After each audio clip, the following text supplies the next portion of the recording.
Mapagpalang araw mga kapanalig ko kay Kristo. Maraming salamat sa inyong lahat, sa inyong patuloy na pagdarasal, pagsuporta, pag-like, pag-comment, pagbabahagi ng ating daily YouTube podcast para sa gloria ng ating Panginoong Hesus sa tulong ng banal na espiritu. Hindi po natin kakayanin ang spiritual battle kung walang tulong, ayuda ng ating Panginoong banal na espiritu. Gumagaan ang ating mga nasusuong na bagyo. Mamaya tatalakayin natin ang mga adversity na tinutukoy, which is kahirapan na pinapasan natin. Gumagaan yan pag marunong tayong humingi, maniwala sa banal na espiritu. Ngayong araw na ito mga kapanalig, ay tatalakayin natin ang episode 106, which is ang pasasalamat ay umaalis ng kirot sa kahirapan, sa libro ni Sarah Young, November 24, Enjoying Kapayapaan sa Presensya ng Panginoong Jesus. Jesus Calling, ang libro na ito, Bible-based po ito. The Law of Buy-in, Leading Chains, Exodus 24 verse 47, isa rin sa great topic. Leadership and Prayer number 8 ni Lord Jesus Christ, pangwalong karunungan sa out of 63 karunungan Bible verse. Ang prayer number 27 ni Julie A. Ling at iba pang mga ibinahagi ni Kuya Ronnie, nila Kapanalig Cecil sa pahintulot at tulong, ayuda ng banal na espiritu. Unahin na po natin kagad ang number 8, Leadership ni Lord Jesus Christ sa libro ni Sarah Young. Tatalakayin dito ang mga highlighted words na makakapagdagdag ng halaga sa atin para mamulat tayo, magawa pa natin ang mga dapat nating gawin, maging mabuti sa isip at mabait sa gawa. At ang prayer na galing kay Dr. Mike Murdock, The 58 Leadership Secrets of our Lord Jesus Christ. Ito po yung number 8, which is Jesus had something others needed. Jesus had something others needed. Ito po ang mga highlighted words dito po sa number 8 Leadership sa libro ni Dr. Mike Murdock. Number 8 Leadership of our Lord Jesus Christ. Jesus looked for people in trouble. Hinanap ni Lord Jesus Christ ang mga taong mayroong kapansanan, mayroong mabibigat na problema, mga malulungkot, mga mga talagang nangangailangan ng healing, nangangailangan ng kalinga ng isang mabuting kaibigan, napakabuting Diyos.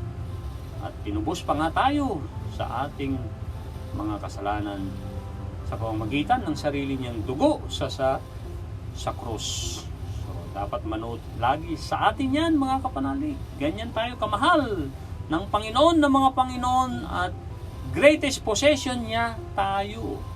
Ito pa, Jesus was water to the thirsty. Si Jesus na ating Panginoon, dakilang Panginoon, ay siyang naging tubig sa mga nauuhaw na mga tao.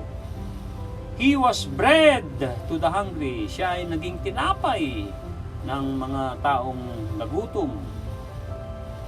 He was a road map to the lost. Siya ay naging mapa sa binabaybay, nilalakbay ng mga tao na sila ay nawawala na, wala sa landas, tamang landas. He was a companion to the lonely. Siya ay naging napakatapat na kaibigan, maestro, Panginoon, kasama ng mga malulungkot, malulumbay na mga tao. Stop for a moment, sabi ni Dr. Mike Murdock. So, huminto po tayo sandali. At ito pa ang pagdugtong ni Dr. Mike Murdock. What are your own greatest gifts? Ano-ano ang mga napakatindi mong mabuti mong abilidad? What is the center of your expertise? Ano ang sentro ng iyong pagiging expert ng mga talent mo? Are you a good listener? Ikaw ba ay mabuting nakikinig? Tagapakinig? A good speaker? Ikaw ba ay mabuting tagapagsalita? Especially ang itanim ang salita ng Diyos? Whatever your gift is, that is what God will use to bless others through you. Through you, kapanalig. It is definitely needed by somebody. Ang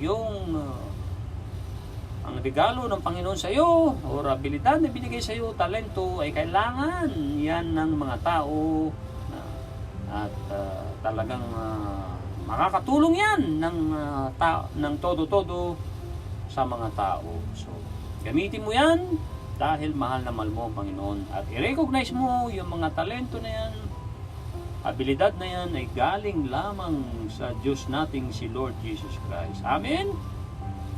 It is definitely needed by somebody. Who needs your gift? Sino mga nangangailangan ng iyong mga abilidad, ng iyong mga talento? What is your gift? Ano ang iyong mga talento at abilidad? Whose life are you capable of improve? Sinong buhay? Anong buhay ang kaya mong baguhin or bigyan ng ilaw? Bigyan ng pag-asa? Whose peace of mind could you affect? Whose peace of mind could you affect? Sinong mga tao mabibigyan mo ng kapayapaan ng isip na makakapagbigay ka ng magandang epekto, resulta sa kanilang buhay? You are capable of motivating somebody. Ikaw ay pwedeng magpagamit sa Panginoong Hesus. Ikaw ay pwedeng maging ilaw ng ibang tao dahil madilim ang kanilang buhay. Ikaw ay pwedeng maging asin para hindi sila mabulok sa spiritual. Amen? Ito po ang prayer. Thank you, Father, that you have placed within me a gift that is needed by someone in the world today. In Jesus' strength, I have been able to overcome my past by focusing on my gift and its possibilities. You have created me for a purpose. Help me to find those who need me the most. In Jesus' name I pray. Amen. Ito po ang karunungan. Ito po ay I think pang-8 na karunungan out of 63. Ito po. Para makapagdagdag ng halaga sa atin at maging ilaw natin ng mga karunungan.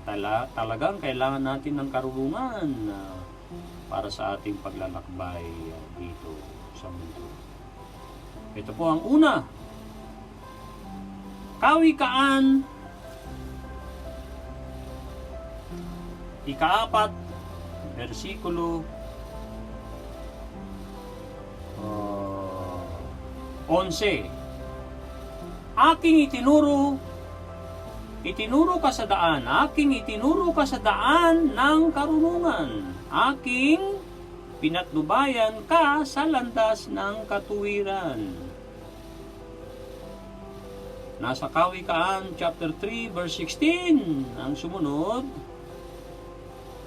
Karamihan ng mga araw ay nasa kanang kamay niya, sa kanyang kaliwang kamay ay mga kayamanan at karangalan. Job chapter 12 verse 13 ang sumunod pong karunungan. Nasa Diyos ang karunungan at kakayahan. Kanya ang payo at pagkaunawa. Sumunod po, nasa Kawikaan chapter 4 verse 7, mga konsepto ng taludtod ng karunungan ay pinaka-pangulong bagay. Kaya't kunin mo ang karunungan, oo, sa lahat mong kukunin ay kunin mo ang unawa. Nasa Exodo chapter 36 verse 1, mga konsepto ng taludtod at si Bezalel at si Aholiab ay gagawa at lahat ng matatalino na pinagkaluban ng Panginoon ng karunungan at pagkakilala na malalaman kung paanong ipagawa ng lahat ng gawa sa paglilingkod sa sanktuaryo ayon sa lahat ng iniutos ng Panginoon.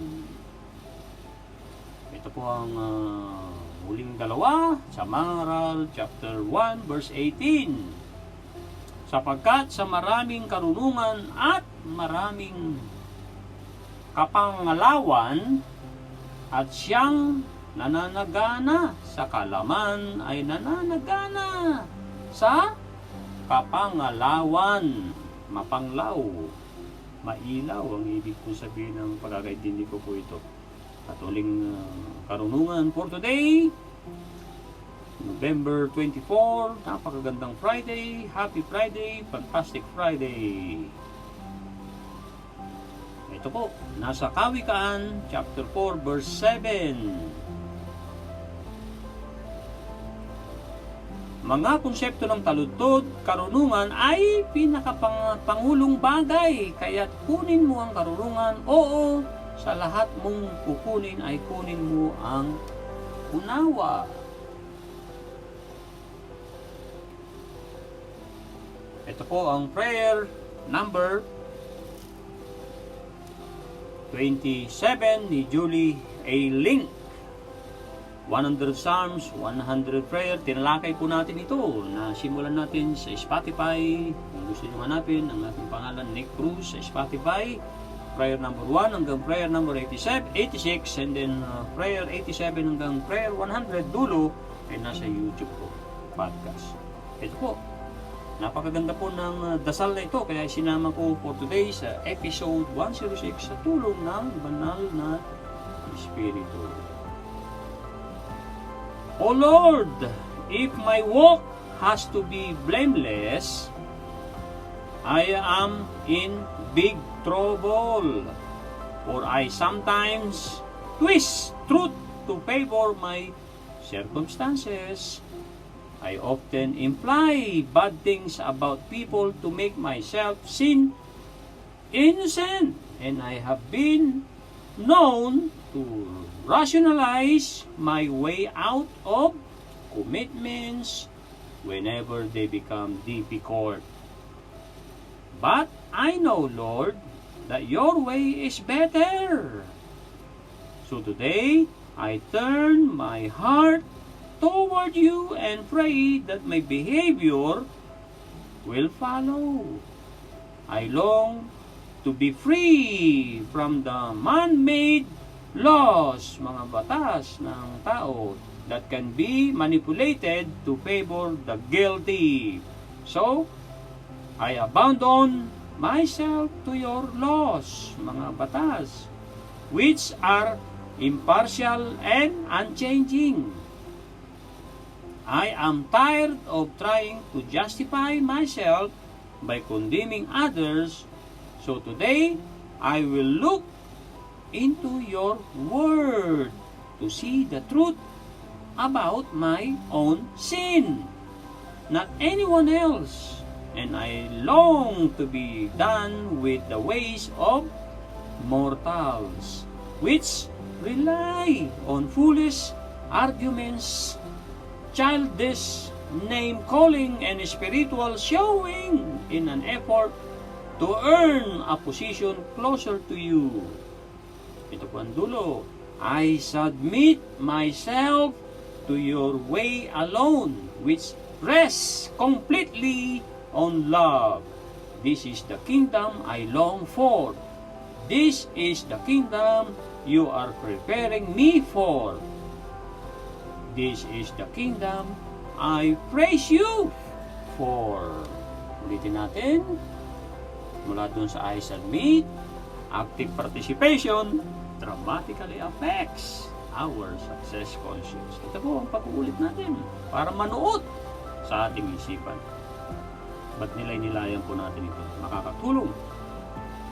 I submit myself to your way alone, which rests completely on love. This is the kingdom I long for. This is the kingdom you are preparing me for. This is for the kingdom I praise you for.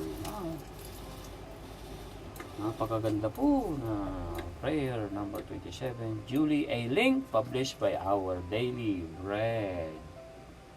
At ang mga sinare ni Kuya Romy de Vera Cruz Jr. nasa Galatia chapter 3 verse 29. At kung kayo'y na kay Kristo, kayo'y mga anak ni Abraham at tagapagmana ng mga pangako ng Diyos. Ulitin natin ito, napakaganda po. At kung kayo'y nakakristo, na kay Kristo, kayo'y mga anak ni Abraham at tagapagmana ng mga pangako ng Diyos. Amen. Ito po ang sariling quote ni Kuya Romy de Vera Cruz Jr. na napakaganda po at dahil nag-grow po ito, naunawaan niya, if he is not growing, he is dying. Kaya talagang nag-grow si Kuya Romy. Tularan po natin, mga kapanalig. According to my faith with actions, ibig sabihin niya, with positive actions, and through the power of your Holy Spirit, Lord Jesus, thy will be done. Amen. Ito pa ang binahagi ni Kuya Romy mula kay Stephen Hawking. It says, one of the basic rules of the universe is that nothing perfect. Perfection simply doesn't exist. Without imperfection, neither young nor I would exist. Sabi ni Father Bobby de la Cruz, TV Maria Philippines, binahagi pa rin ni Kuya Romy, ang trahedya ng tao ay nagmumula sa kung ano ang nasa puso ng tao. Kailangan itayo muli ang bagong templo, ang ating pagkatao. Amen. Father Bobby de la Cruz. At ang binahagi ni Kapanalig Cecil nasa Psalms 107 verse 1. New King James Version po ito. Oh, give thanks to the Lord, for He is good, for His mercy endures forever. At ito pa po, ang galing kay Kapanalig Cecil, nasa Psalms chapter 4 verse 7. You have put gladness in my heart, more than when their grain and their new wine are increased. Nasa Ephesians chapter 5 verse 20, ang susunod kong babasahin, bahagi po ito ng mensahe ni Lord Jesus Christ sa episode 106. It says, giving thanks always for all things to the God, the Father, in the name of our Lord Jesus Christ. Amen. At ang pangalawa po, nasa Psalms 118 verse 1. It says, oh, give thanks to the Lord, for He is good, for His mercy endures forever. Ang panghuli ng scriptures for today sa episode 106 nasa Psalms chapter 89 verse 15. It says, sa tulong ng Banal na Espiritu po, Blessed are the people who know the joyful sound.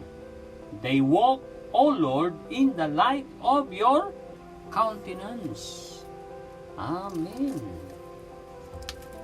Ito na po ang mensahe ni Lord Jesus Christ sa atin lahat, mga kapanalig. Episode 106, ang pasasalamat ay umaalis ng kirot sa kahirapan. Ibinis po ito ni Sarah Young sa kababasa nating huling tatlong scriptures na sa Ephesians chapter 5 verse 20, Psalms 118 verse 1, at Psalms 89 verse 15. Ito na po.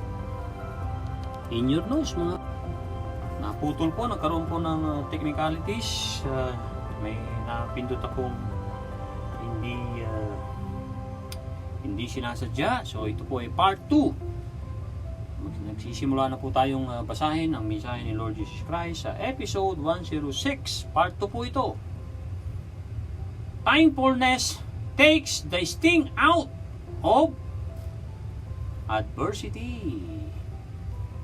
That's why I have instructed you to give thanks for everything. There is an element of mystery in these transactions. You give me thanks regardless of your feelings, and I give you joy regardless of your circumstances. This is a spiritual act of obedience at times. Blind obedience. Ulitin ko po, this is a spiritual act of obedience, at times blind obedience. Para mas malinaw. To people who didn't know me intimately. It can seem irrational and even impossible to thank me for heart-rending hardships. Nonetheless, those who obey me in this way are invariable, blessed even though difficulties may remain. Thankfulness opens your heart to my presence and your mind to my thoughts. You may still be in the same place with the same set of circumstances, but it is a light as if a light had been switched on, enabling you to see from my perspective. It is this light of my presence that removes the sting from adversity. Ito po yung mga malalalim na English na translation sa ating lingwaheng Tagalog. Paano natin pagnilayan? Ang takes ay meaning ay kumakabig o umaalis. Sting ay kirot or ano man ang pinapasan mo na kahirapan. Siyempre, yung regardless ay hindi alintana. At ang yung mga transaksyon na salita dito ay unawaan. Ang irrational ay hindi makatwiran. At ang yung invariable ay walang paltos. Ito po ang ating pagninilay-nilay, mga kapanalig. Thankfulness takes the sting out of adversity. Ibig sabihin, ang pasasalamat ay umaalis ng kirot sa kahirapan. Lahat po ng adversity, sabi nga ni Napoleon Hill, every adversity carries a seed of same benefit or greater benefit. Depende yan sa mindset. Depende po yan sa ating mindset, mga kapanalig. Kaya, kung ano man ang isesentro natin sa mindset, dahil ang ibang translation ng mindset is how you use the word. around you. Kung paano paganahin ang iyong isipan. Pwede maging negatibo yan at maging positibo yan. At, your attitude is how you interact with the Word. Ang iyong pag-ugali ay yan ang kung paano ka maki-interact o makisalamuha sa mundo. So, an attitude of gratitude ay talagang maraming beses nang itinuro ni Lord Jesus Christ sa mga mensahe niya. Katulad po dito na ang pasasalamat ay umaalis ng kirot sa kahirapan. So, pag isinuko natin sa Kanya, ibinato natin, iitsa, ang lahat ng ating mga lalahanin, ay talagang tutulungan tayo kasi mahalaga tayo sa Kanya. Greatest possession tayo sa Kanya. Tayong lahat, mga tao, tayong lahat ay mga anak niya. Walang apo ang ating Panginoong Ama sa Langit, hindi anak niya tayong lahat. Mabuting-mabuti ang Diyos kahit na hindi mo siya pinaniniwalaan at very merciful. Talagang ang mercy ay abounds. Ibig sabihin ng abounds ay talagang umaapaw, lumalagpas sa iyo at talagang super maunawain, mahabagin ang ating Ama sa Langit. So dapat mapagpasalamat tayo. Dahil ang gratefulness or thankfulness ay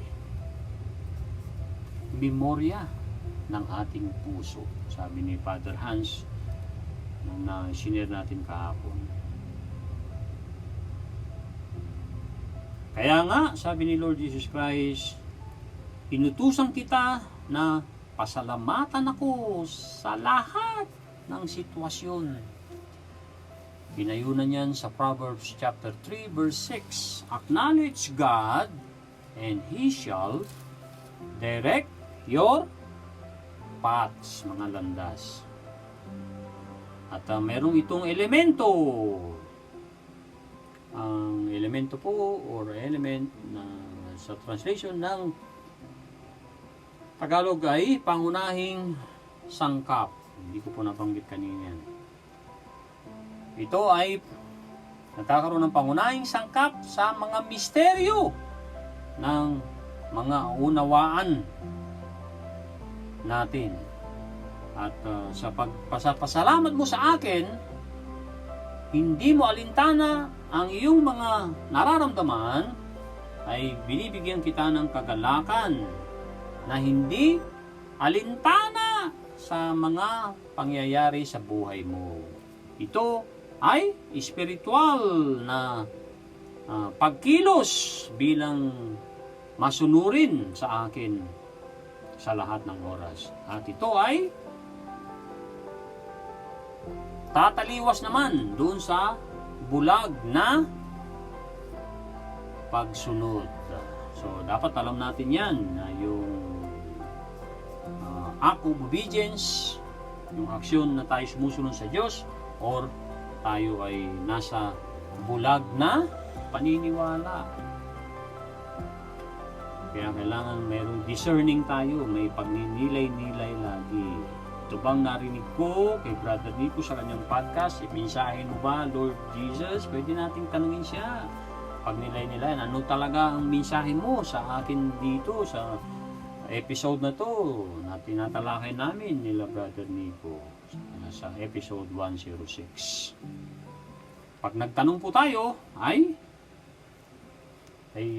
masasagot po ang ating mga katanungan. Siyempre, sa ating active participation, sa ating self-reflection, sa ating pagdarasal, at pagkilala kay Kristo Jesus na ating nag-iisang Diyos.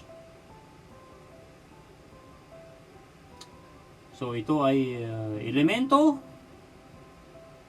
or pangunahing sangkap sa anuman, hindi alintana ang iyong pakiramdam at binibigyan kita ng kagalakan, hindi alintana ang mga pangyayari sa buhay mo. Dahil ito ay spiritual act of obedience. At times ng bulag na pagsunod. sa mga taong hindi ako kilala ng lubos-lubos para itong hindi makatwiran at imposible na pasalamatan ako ng taus-puso kahit sa mga mabagyo na buhay. Nonetheless, gayon pa man, sa mga taong sumusunod sa akin sa paraan na ito ay walang paltos na bibiyayaan ko sila. Kahit na maraming mga pasakit, bagyo na nananatili sa kanila. Kaya ang pasasalamat pagdidiin ni Lord Jesus Christ sa atin lahat mga kapanalig ay nagbubukas sa puso ng presensya sa iyong isip at sa aking mga isip, sabi ni Lord Jesus Christ. At para bang na nasa tamang o nasa parehong lugar with parehong pangyayari sa buhay natin. Bagkus, mayroong ilaw na nagbukas, na tumutulong sa iyo para makita mo at mapagtanto mo ang aking pananaw. Sa ilaw ng aking presensya na nagtatanggal ng kirot ng pinapasan mong mga pahirap sa buhay mo. Amen! Papuri sa Panginoon. Napakagandang mensahe ni Lord Jesus Christ. Episode 106, ang pasasalamat ay umalis sa kirot ng kahirapan. Kaya pagka meron tayong problema, maliit o malaki, ay pasalamatan pa rin ng Panginoon. Hindi tayo natanggap sa trabaho, o hindi natanggap ang ating quotation, pasalamatan pa rin ng Panginoon. At anumang halimbawa iniwan tayo ng ating mga karelasyon, ay kailangan magpasalamat pa rin sa ating Panginoong Jesus. Ito po ang lessons na huli natin tatalakayin na galing kay John C. Maxwell, The Maxwell Leadership Bible, mga kapanalig. The Law of Buy-in Leading Change. Ano ang ibig sabihin ni John C. Maxwell po rito, mga kapanalig? It was a watershed day for everyone. Bungad ni John C. Maxwell. Watershed ay parang dam po yan. A whole new life had begun. The Israelites got off to a fresh start when they affirmed the covenant God had offered them. Nagkaroon ng bagong buhay ang mga Israelites nung napalaya sila ng Panginoon sa Egypt, na daan-daang taon nang nakalipas na sila ay naghirap, naging alila sa Egypt. Yan po ang tinatalakay natin. Nasa Exodus chapter 24 verse 1 to 7. Opo, correction kanina na nabasa ko, verse 1 to 7, hindi 4. Salamat po. Ito pa ang pagdugtong ni John C. Maxwell. To make it work, however, they discovered they would have to change their lifestyle. Napagtanto, nalaman ng mga tao na kailangan nilang magpalit ng kanilang mga pamumuhay and shift their paradigm at magpalit ng isipan. Ang paradigm po ayon kay Bob Proctor ay mental programming. At ibang translation ng paradigm is a pattern of something or is a set of assumption. So ayon sa iyong pananalig, ayon sa iyong pag-iisip. Ito pa ang karugtong. And that would take shrewd leadership, sometimes as in desert. The majority even wanted to return to Egypt. Yung ibang mga tao gustong bumalik sa Egypt dahil nalula. Sila ay nakalimot at hindi napasalamatan ng Panginoon. Hindi na naalala ang napakarami niyang ginawang mga himala, kasama na yung pagtawid nila. Silang 2 milyong tao sa Red Sea, nahati ang dagat, namatay ang lahat ng mga panganay ng mga tao sa Egypt. Sila ay nailigtas dahil sa dark spirit na padala ng Panginoong Ama sa langit. Sila ay naligtas, pero dahil sa kanilang paghihirap na sila ay naglalakbay ng kung ano-ano mga hinahanap nila, karne at sibuyas na wala sa disyerto, na mayroon nga silang konting dalang karne, kanilang mga animals na dala, pero hindi ito sasapat. Pero ipinagkaloob lahat ng Panginoong Ama sa langit yan. So, ito po ang sabi ni Peter Drucker.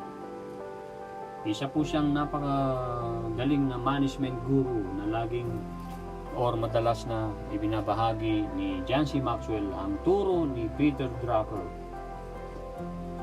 Ito po, Peter Drucker helps us to learn from Moses and how to lead people into change even in the wilderness. Lesson from the wilderness. Ito po ang number 1. Magnify the plagues.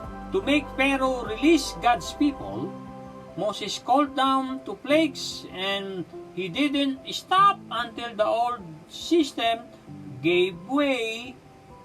At this stage, problems are your friend. Napakagandang pag nilay-nilayan po natin ito, huminto muna tayo. At this stage, problems are your friend. Ano ang ibig sabihin po dito ni Peter Drucker sa sulat ni John C. Maxwell na lessons sa Exodus chapter 24, verse 1 to 7.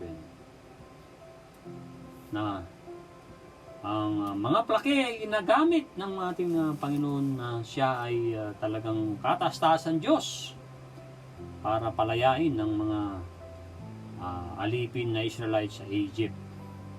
At sa pamagitan ni Moses, isa-isang inilatag ang mga plake or mga disasters sa Egypt. Nung una matigas ang puso ng pero ng hari ng Egypt, pero nung namatay ang lahat ng panganay, kasama ang panganay ng Pero na anak na panganay na lalaki, ay talagang siya na mismo nagtaboy kina Moses para lumayas sa Egypt. At ito ang sinasabi ni Peter Drucker na yung problema ay siya nang naging kaibigan. Yung problema na sila ayaw palayain, sila ay super naghirap na mga tao na Israelites sa Egypt dahil sila ay inaalipin ng todo, pinapahirapan. Pero nung inilatag na isa-isa ni Moses sa kapangyarihan ng Panginoong Ama sa langit, ay yun ang problema ay naging kaibigan nila. Don't solve them, they convince people and they need to go of the old way. Number 2, mark the ending. What a symbolic and memorable boundary event Moses had in the crossing of the Red Sea after his people walked through the waters on dry land and there was no turning back. Number 3, deal with the murmuring.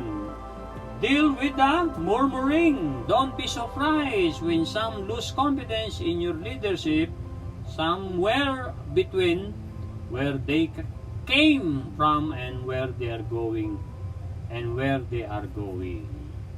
Moses heard things like, does our leader know the way? Talagang ang mga tao talaga sa Israel ng panahon ni Moses, kaya talagang muntik na sumuko si Moses na patayin niyo lang ako, Panginoong Ama sa langit, dahil hindi ko naman anak mga ito, super sakit na pasakit ay binibigay sa akin ng mga ito, reklamo dito, reklamo doon. Pero pinalakas siya ng Panginoong Ama sa langit. No? Tinatanong siya ang leader ba natin, alam niya ang daan? Mukhang paikot-ikot lang tayo dito sa disyerto. Totoo yun, talaga nagpaikot-ikot sila. Yung 11-day journey ay naging 40 years dahil sa kanilang mga reklamo, mga negatibong pag-iisip, mga pagdududa sa Diyos, pagdududa sa leader nilang si Moses. We have never done this way before. Hindi natin nagawa ito Sabi ng mga tao, what was so bad about Egypt? Kini-question pa si Moses, ano bang masama sa Egypt? May sibuyas doon. Kumakain tayo ng karne, sapat-sapat. At, although alila tayo, pero meron tayong tahanan dito sa tent tayo nakatira, sa disyerto. Wala nang katapusan ng paglalakbay ito. Sabi ng mga tao. In times of transition, look for opportunities to show concern to how your people feel, interact with the struggles. And number 4, give people access to decision makers. Thanks to Jethro, Moses appointed a new cadre of leaders to narrow the gap between the people and the decision makers.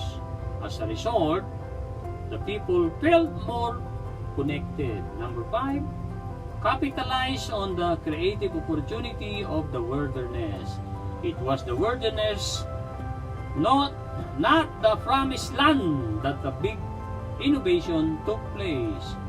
God handed down the 10 Commandments. Some of your biggest breakthroughs will also take place in the wilderness. Ang iyong mga malalaking tagumpay na hindi mo masukat akalain ay magmumula yan sa mga problema mo, sa iyong mga pasakit, pag yung sinusuong. Number 6, resist the urge to rush ahead. Urge ay simboyo. It often seems the little happens in the wilderness, but great transformation takes place there. Don't jeopardize. Yes, don't jeopardize by hurrying ahead of removing the pain of giving birth to a new vision. Let God do His work. Ulitin natin. Let God do His work. Number 7 pang uli. Understand that wilderness leadership is special. Moses did not enter the promised land. His kind of leadership fit the transition time where the things seem confusing and fluid. The nation needed Joshua to enter Canaan because he led the military and because of settled life required new skills, movements, and organizations.